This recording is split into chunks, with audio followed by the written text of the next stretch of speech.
Hello everyone, Trump has just bombed Iran, and in this video we're going to be doing the geopolitical analysis of that decision. First, we don't know the full extent of the damage from this bombing run. It just happened. Could he have just bombed some mountains? We don't know.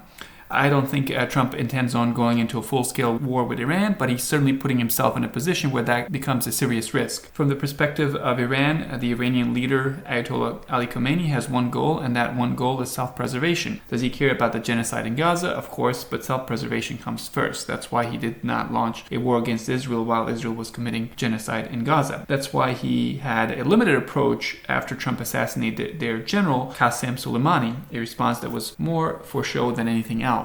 The goal of Trump is to look tough to America and to the world. Sure, Trump would love to be known as the president who stopped Iran's nuclear program for good, but just like Iraq, this has very little to do with weapons of mass destruction. When it comes to war, Trump wants war if he thinks he can be successful in that war. He does not want war if he thinks it will be unsuccessful or a disaster. But Trump is also moldable, and he naturally talks to individuals who tell him that he can be the president that ends Iran's nuclear weapons for good, that he can be a hero president, etc. We will need to check the full extent of the damage to know for sure, but the goals of Trump at this point seem to be to get in and get out and make this attack limited so that the response will be limited, hopefully. So how will the Ayatollah Ali Khamenei respond? First, there's always the possibility that he launches missiles, ballistic missiles at U.S. bases in the surrounding countries, which have between 30 and 40,000 U.S. soldiers. Also, there's the possibility that Iran closes the Strait of Hormuz. This would be the response that would be more likely to lead to a full-scale war. Here's what I think is going to happen. First, I think that Iran is going to launch more attacks on Israel as retaliation against the United States. Think of it this way. Israel is easier to retaliate against than the United States,